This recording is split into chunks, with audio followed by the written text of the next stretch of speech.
All right, welcome back to the basement where it's top level content from the lower level. We got another good episode coming for you. Basically, what we're going to talk about today is mental health in youth sports. And like I said, we're all coaches here. And what we're going to talk about is just recognizing the signs of mental health in youth sports, such as burnout, depression, anxiety, fatigue, and changes in anything that may be different. You've coached for 5 years, is that what you said? Yeah, How altogether. often have you seen mental health affect kids on the field? A lot of times. I mean, honestly, I can't count it. And this is no offense to anybody whatsoever, but it's most of the time when later in football season, when basketball starts or whatever and then you got this kid, he's playing football and basketball, and then he's got basketball practice the same time we got football practice. I've had this for the past 2 or 3 years. You know, it wears them down quick. And by the time they get back around to football practice, man, they're just out of gas. Yeah. You know? And I mean, I've had a few kids I thought were just burnt out. I mean, they went from this was a couple years ago. They went from being a starter to, 5-play kid or 3-play kid. I don't remember how many kids I had, but one of the two. Mm-hmm. And it was simply because the kid was just absolutely wore out. Right. Man, I could talk on that, especially with my son Uriah. We went from playing rec league football for Montcalm, and he was good. Mm-hmm. Like, he was good all throughout it. First couple games, the first couple tournaments in travel football, he was really good. And then I noticed he slowly started regressing and it just started not enjoying football anymore. Now he's got to the point where he hated even talking about football. And he hit that point of burnout. And I didn't catch it in time until he finally said, I was like, we're going to go to practice one day. And he said, Daddy, I'm not having fun anymore. And that's when I was like, then we're done. I said, we are done with travel football. We're done with football for right now. If you get to the point where this is no longer fun, then it's time we need to walk away. And I thought at that time I was so scared that he was just done with sports altogether. And then he brought a piece of paper home for baseball, and that same joy that you've seen in his eyes during football season come right back, and I'm like, oh, thank goodness. But I mean, you gotta recognize those signs of burnout quick. I actually had that, not that exact same thing happen, but my youngest son was going to play travel football this year. Like, he really wanted to play, and we had already signed up and everything. Then one day he looked at me and he's like, I don't think I want to do it. He was like, because what it was, man, is he was able to come home after school, not have practice for 2 hours, be able to have more time to do what he wants to do. Let him be a kid. Yeah, and so then he was like, you know what, I don't want to play. And he was like, actually, I'm just kind of tired of it right now. And I'm not going to force my kids to play anything. I'd never do that. I do have one rule in my house that you're going to do something. It don't have to be a sport. If you don't want to play football, fine. I would love for you to, but fine. If you don't want to play basketball, baseball, whatever, any of the traditional sports, you're going to do something. I did tell Levi he did have to try some sports because he just wanted to sit home and play Fortnite. I was like, look, you've got to play sports. I was like, we're going to see the season through. I'm like, if you don't like it after that season, then I'm not going to force you to, because you did it, you tried it. If you just don't like it, you just don't like it. I was like, but we are going to put you into something and let you try it. Because, I mean, like we talked in the previous episode, it just develops a lot of life skills. Yeah. It does. Well, I feel like one issue we have with football, and especially with younger kids when they start early, like in Smurf, for example, you got, 5 to 7-year-olds, and they can turn 8 during the season. Mm-hmm. That is a very big maturity gap. A 5-year-old and an 8-year-old, that not only the maturity level, but the difference in athletes. Strength. Strength. That's crazy. And not to sound mean, but intelligence even, because like... Well, they're starting that decision-making and problem-solving, cognitive abilities really kicking in. Yeah. Where they can make complex decisions, whereas a 5-year-old it's right outside of being a toddler, I tell you what, man. I've coached from Smurf all the way up. Mm-hmm. If I have seen it in Smurf where you have a kid that has never played football before and he's in that age range for Smurf. Not necessarily the youngest kid, maybe not the oldest kid, maybe it is. But they've never played football before is the point. and then they get against a kid that's been playing Smurf 3 years. That's a big difference. Yes, and it then is. and then either in practice or in a game they get rocked pretty hard, and then all of a sudden they don't like football. Football ain't for them. Yeah. And then come to find out several years down the road, the kids hit a growth spurt and they're like, you know what, I want to play football again. I feel like, honestly, I don't want to be that guy because I agree with tackle football. I agree with taking precaution when you can and not doing anything senseless, you know. But I do think that maybe, like I know in Tennessee, Smurf level was flag. Yeah, it is. Well, even in some places in West Virginia, up to 6 years old is flag. Yeah. When they get to 7, they go in the tackle. Dude, starting a contact sport is a whole nother experience. Dude, Yeah, I know people that live over in Europe, and they don't start contact sports till 12. In my opinion, that's too late. I think it's too late, too. Yeah. But, I mean, their contact sport is different than ours. They don't Sure. really play traditional football. Sure. You know? They play rugby, don't they? I guess. Rugby's tough, man. Yeah, I know Rugby that is, so you got any sport, you got to tape your ear back. But with the mental health side of it, is you'll put these kids in certain positions where they got to make complex decisions, and a lot of times, I mean, that anxiety and that fear of failure really can mess with a kid's mind, and we have to be able to, if we feel like we're putting them in a spot where they can't handle it, pull them out, but don't do it in a way that makes them feel inadequate or inferior. For example, right now we got Duke in Houston on right now. Duke is up 67-66 with 20 seconds to go. Dang. So that's why we're looking down every now and again. And of course, I'm a Blue Devil, so yeah. Where's that boo button? No, hit that boo button. But with the mental health aspect, okay, we're going to hit the boo button in the mental health episode. All right? So we also got to look at the fatigue.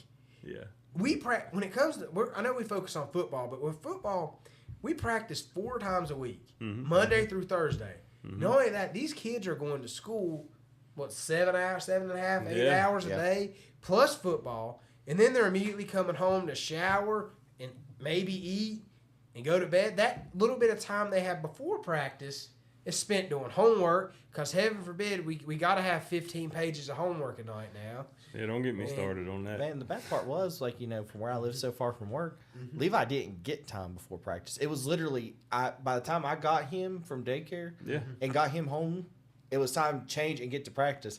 And you saw I was usually still pushing that 6 o'clock mark. That's how it is for my kids, man, because I get off work at 5 o'clock most days. And then luckily for me, my parents pick them up from school.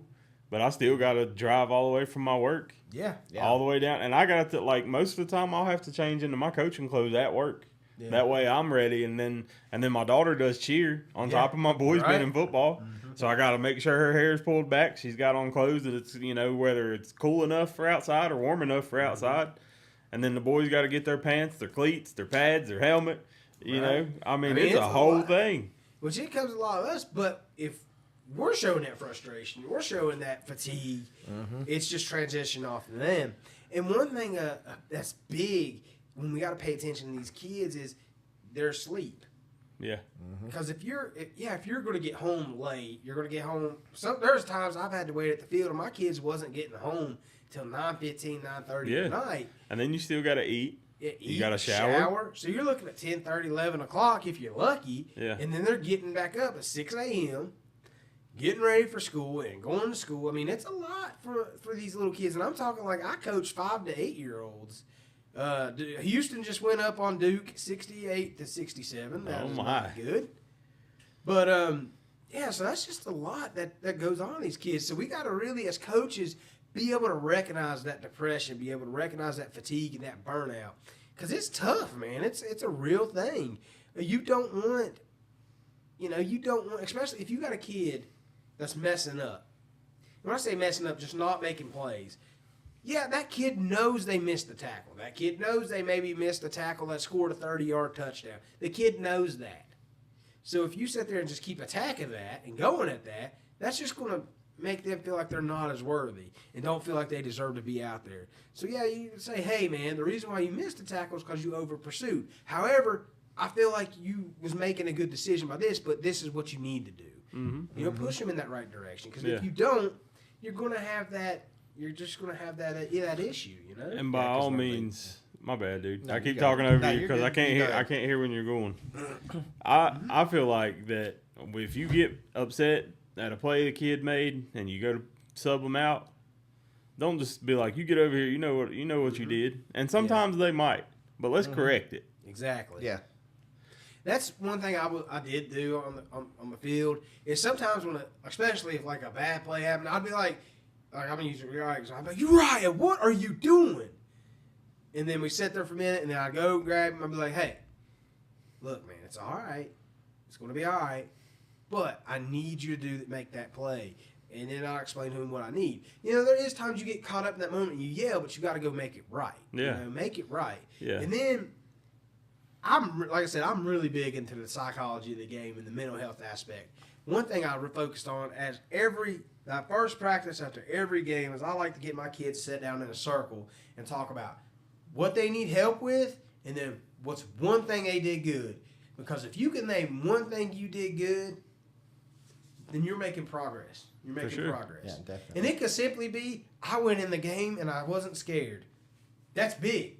Yeah, That's at big. that age level, it's huge. It's huge. I'll tell you another thing that you have to deal with as a coach, and it's not always what you say full-blown depression, but what about the sadness that you have to deal with?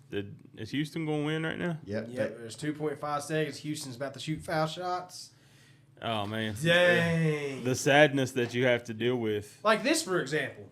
when you have a kid that thinks they're going to be a starter and you got to be like, sorry, bud. Well, one thing that I always said, and I know I don't want to focus on me because I'm not the best coach in the world, but I mean, this is just me, for example. Positions are earned. You earn positions in practice. Sure. I said, and just because you're the starting running back this game, by the time next week's happens, if you slack off in practice, guess what? The kid that stepped up in practice is probably going to be that starter. Sure, yeah. Positions are earned. So I do want to steal that you do got to push to get it. Yeah. But Yeah. always make it attainable. But yeah, you're going to have those kids that are sad with it. They're not on the field. They're not this. And Because, I mean, it's a good problem to have as a coach as far as how good your team is. But a lot of times, and I think we ran into it a lot last year on the team we coached, it was hard to decipher who was going to be the starter because we had a bunch of solid kids. yeah. It was tough in some positions. Yeah. And sometimes you just got to you got to explain to them like, hey, it's not that you're not good. I just need you to focus on this. Yeah. Still build up on what their positives are. You know, Yeah. Build up on it. And, that's a big part of it is if you could build the confidence in a kid, that's going to help counteract that depression. And one thing we want to hit on with mental health is when they lose a big game. The parents get to see it from the stand. Everybody in the stands okay, you can kind of feel it. You have never... I've lost games personally as a player. Me and this man's played on every team we've ever played on. Has been on the same exact team from T-ball to Little League football to basketball. Yeah. Every sport, we played on the same team. I've lost a lot of games. Yeah. I've won some games. Yeah. We've won a championship. Yep. A couple championships, actually. Mm-hmm.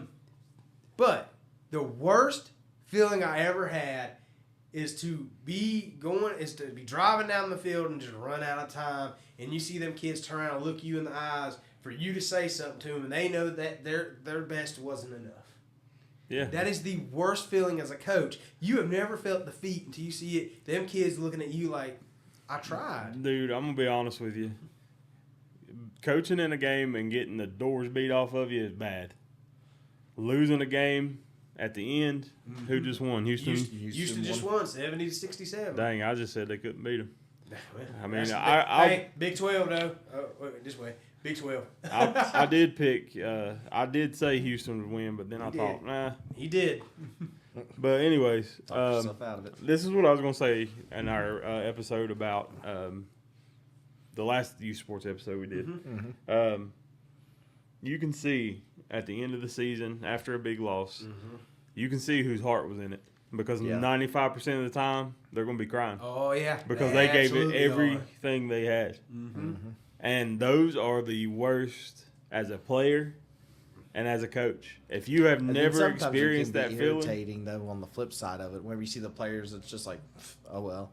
Yeah. Like, and knowing that you've got those players that are crying because some of them, they played their last game of youth sports period, and then they got to move up to middle school. Dude, in your case, that's why being the midget coach. One reason why it's tough. Because a lot of those kids that just left everything on the field, that was their last snap ever in Little League football. Yeah. That's tough, dude. Yeah. And for me, for example, this year, my oldest son, you know, it was his last Little League game. That was emotional, man. Yeah. The kid that was playing quarterback at the end of the game, one of Maddox's best friends, he come up to me just bawling. You know, he's going to middle school. That's tough, dude. Yeah. But I do think, though, at that point in time, you can see who was giving you everything they had.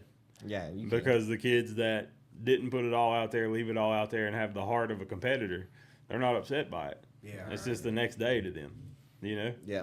It's tough. Yeah, even on the bad teams that I've been on, you know, at the end of the season, last game of the year, a playoff game, whatever the case may be, when I knew it was the last game and I gave everything I had, it didn't matter if we won 1 game or 10 games. Like, I was upset after that last game. Right. I mean, we lost in the home playoff game and we lost.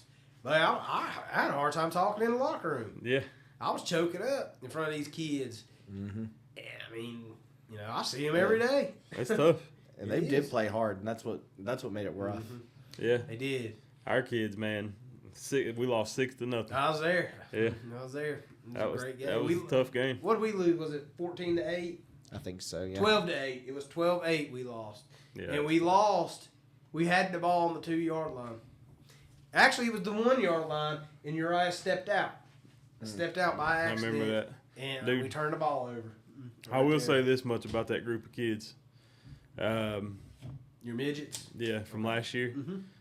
When it was time to put up or shut up or, you know, win or go home, they played the best game they played all season. Yes, they did. Oh, shoot. But that's kind of our little small dive into mental health and the youth sports. It's bigger than that. I got a lot more topics we're going to dig into over the next couple weeks.